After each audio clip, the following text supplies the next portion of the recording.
Good morning everyone, কেমন আছো তোমরা সবাই? আশা করি সবাই খুব ভালো আছো। তো সকাল সকাল উঠে পড়েছি আমি। আর গলার অবস্থাটা খুবই খারাপ, সারা রাত এসি চলার কারণে গলাটা একটু বসে গেছে। সকাল সকাল উঠেই আমি একটু গাছগুলোয় জল দিয়ে দিলাম।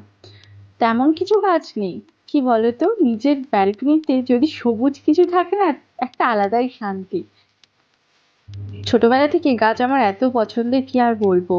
কিন্তু যেহেতু একটানা থাকা হয় না, মাঝে মাঝে বাড়ি শ্বশুর বাড়িতে যেতে হয়, সে কারণে বেশি কিছু গাছ আমি লাগাই না। কারণ গাছগুলো জলের অভাবে মরে যাবে একটানা যদি জল না পায়।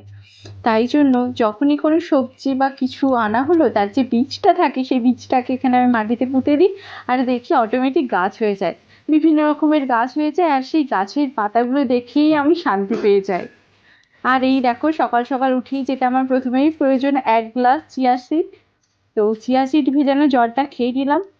তারপরে যেহেতু আজকে খুব সকালে উঠে পড়েছি, অনেক দিন থেকে সকালে টাইম পাচ্ছি না পড়তে বসার, তাই আজ একটু ভাবলাম পড়তে বসবো। তো ডিউটি, চাকরি, পড়াশুনো সবকিছু একসাথে ব্যালেন্স করা কিন্তু খুবই চাপের। কিন্তু কি বলতো, তোমার যদি এমটা ক্লিয়ার থাকে না, সবকিছুই পসিবল। তো যাই হোক, আমি একটু পড়াশুনো করে নিলাম। তারপরে আর কি, ব্রেকফাস্টে প্রিপারেশন করতে হবে। তার উপর আবার 9টা থেকে আমার ডিউটির কাজ থাকে। তো তাই সকাল সকাল একটু ব্রেকফাস্টটা তৈরি করে নিলাম দুজনের জন্য। ও এদিকে বাজারে গেছে, তাই আমার আর ওর দুজনের জন্য একটু ওটসের পরোটা বানাচ্ছি। ওটস এমনিতে খুবই হেলদি, তার সাথে ঘি। ঘি দিয়ে ওটসের পরোটা জাস্ট ওয়াও, একবার বানিয়ে দেখো। তাড়াহুড়োতে বানালাম, তাই রেসিপিটা শেয়ার করতে পারলাম না, পরে কখনো শেয়ার করব। দেখো, এটা অলমোস্ট রেডি।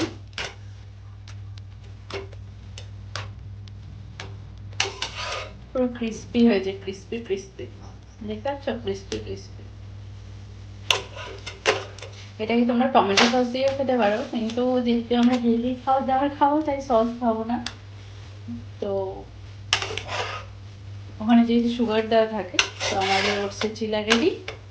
চলো, এতটাই হেলদি আর টেস্টি, তুমি যদি সকালে ব্রেকফাস্টে খাও না, তোমার এখন দুপুর পর্যন্ত খিদে পাবে না। পেটটা ভালোভাবে ভরে যায় আর নিউট্রিশনে ভরপুর। তো ওটসের চিলা তোমরা বানিয়ে খেতে পারো, বা ওটসের খিচুড়ি যদি বানিয়ে খেতে পারো, সেটা খুবই উপকারী। আর কেউ যদি দুধ দিয়ে ওটস পছন্দ করো, সে তো খেতেই পারো, কিন্তু আমি তো দুধ দিয়ে খাই না। আমি হচ্ছে ভেজিটেবল দিয়ে খাই, ওটা আমার খুব ভালো লাগে। আজ ডিউটিতে খুব প্রেশার ছিল, আর এই দেখো আমার ডিউটি কমপ্লিট। এখন বাড়ি ফেরার পথে বিশ্ব বাংলা গেটের কাছে দেখলাম তাল বিক্রি হচ্ছে, তালের শ্বাস, যেটা খুব পছন্দের ছিল। জানো, আমার মামা বাড়িতে অনেক তাল গাছ, তাই ছোটবেলা সেই অনেক তাল দিয়ে যেত, আর তালের শ্বাস খাওয়ার যে আনন্দ কি আর বলবো। আজ রাস্তার পাশে দেখতে পেয়ে এত মনটা খুশি হয়ে গেল, তাই জন্য দাঁড়িয়ে পড়লাম আর অনেকগুলো তালের শ্বাস কিনে নিলাম। চলো তোমাদেরকে একটু রাস্তাটা দেখিয়ে দিই। এটা হলো বিশ্ববাংলা গেটের সামনের যে রাস্তাটা, ওই রাস্তাটা।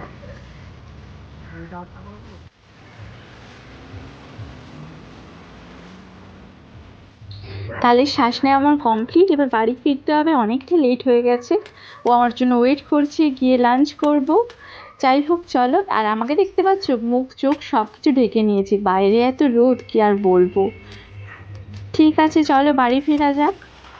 হাই এভরিওয়ান, অনেক দিন পর কলকাতায় ফিরলাম। এসে তো এখানে সেই গরম, আর কি বলবো, গ্রামে অনেক শান্তি। এখানে কলকাতায় এসে সেই টেম্পারেচার মনে হচ্ছে 50 ডিগ্রি ক্রস করে যাবে। তো এখন বিকেলবেলা, তো আমরা একটু পার্কে যাব। অনেক দিন সে আমাদের পার্কে যাওয়া হয়নি, তো একটু ইভিনিং ওয়াক করতে পার্কে যাব। তো রেডি হয়ে নিয়েছি, আরেকজন রেডি হচ্ছে। তো চলো পার্কে যাই। আর এই একজন রেডি হয়ে নিয়েছে, মিস্টার। চলো যাই নাকি, আর এত আয়না দেখতে হবে না। চলো চলো। আমরা এখন পার্কে চলে এসেছি, আর পার্কে এসে দেখো কত ভিড়, সবাই কত সুন্দর বসে গল্প করছে, বাচ্চাগুলো খেলছে। আর এখানে দেখো একটা ফুল গাছ, এত হাওয়া দিচ্ছে, আর গাছ ভর্তি ফুল, দেখে কত সুন্দর লাগছে না, তাই না? ছোটবেলায় এই ফুল গাছটা আমার বাড়িতে ছিল। সন্ধেবেলা পার্কে আসলে একটা ফ্রেশ হাওয়া পাওয়া যায়, আর তার সাথে একটু ইভিনিং ওয়াকও হয়ে যায়। সারাদিন ডিউটির চাপে আর বাইরে বেরোনো হয় না, যতটুকু ওই স্কুটি করে ডিউটি, আবার ডিউটি থেকে বাড়ি। তাই সন্ধেবেলা একটু পার্কে আসলে একটু ফ্রেশ এয়ার পাওয়া যায়। দেখো চারিদিকটা কতটা ফাঁকা। তো এখানে এত হাওয়া দিচ্ছিল, তাই বর্মশাইকে বললাম চলো গিয়ে একটু বসি। তাই আমরা এখানে বসে একটু দুজনে মিলে টাইম স্পেন্ড করলাম। পার্কে আবার বেশিক্ষণ বসে টাইম স্পেন্ড করার টাইম নেই। কারণ হলো, ওর আবার 8টা থেকে ক্লাস থাকে, আমাকে গিয়ে ডিনারের প্রিপারেশন করতে হবে। দুজনেই ব্যস্ত, তাই 1 ঘন্টা আমরা এখানে বসলাম। তারপরে আমরা আবার ফিরে গেলাম। দেখো এখানে কত হাওয়া দিচ্ছিল, গাছগুলো এত নড়ছে, দেখেই বুঝতে পারছো সেদিন কত হাওয়া ছিল পার্কে। তো চলো এখন বাড়িতে ফেরা যাক। বাড়িতে ফেরার আগে আমরা প্রায়ই এই ফুচকা দোকানে ফুচকা খাই। আর এই কাকু এত টেস্টি ফুচকা বানায় যে আমরা ইভিনিং ওয়াক করতে এসে ওই ফুচকা না খেয়ে যেতে পারি না। সত্যি কথা, উনি কিন্তু দারুণ ফুচকা বানান। তাই আমরা মাসে প্রায় 6-7 বার তো চলেই আসি এই ফুচকা দোকানে। রাত্রেবেলা হঠাৎ করে এত বজ্র বিদ্যুৎ সহ বৃষ্টি স্টার্ট হয়ে গেল, বাইরে দেখতে পাচ্ছ কিভাবে লাইটিং হচ্ছে। এত বিদ্যুৎ চমকাচ্ছিল, আমি তো ভয়ে বিছানার উপরে উঠেই বসেছিলাম। দেখতে পাচ্ছ পুরো লাইট হয়ে যাচ্ছে দিনের মতো বাইরেটা। ছোটবেলায় এরকম বৃষ্টি হলে মনে কি যে আনন্দ হতো। এখন গ্রামের দিকে না বৃষ্টি হলেই কারেন্ট চলে যায়, আর কারেন্ট চলে যাওয়া মানে পড়াশুনো বন্ধ, সে এক কি আনন্দের ব্যাপার। সব ভাই বোন মিলে আমরা এতক্ষণ বদমাইশি করতাম, এদিকে ওদিকে ছোটাছুটি করতাম, সে আলাদাই জীবন ছিল। বৃষ্টি থেমে গেছে, এখন ডিনারের প্রিপারেশন করব। রাতে ভাবছি একটু রুটি আর চিলি চিকেন বানাবো। তো আমার আলটা মাখা কমপ্লিট হয়ে গেছে, আর এখানে চিকেনটাকেও ম্যারিনেট করে নিয়েছি। তো তোমাদের যদি আমার ভিডিওগুলো ভালো লাগে কমেন্টে জানিও, আর আমার চ্যানেলে নতুন হলে চ্যানেলটাকে সাবস্ক্রাইব করো।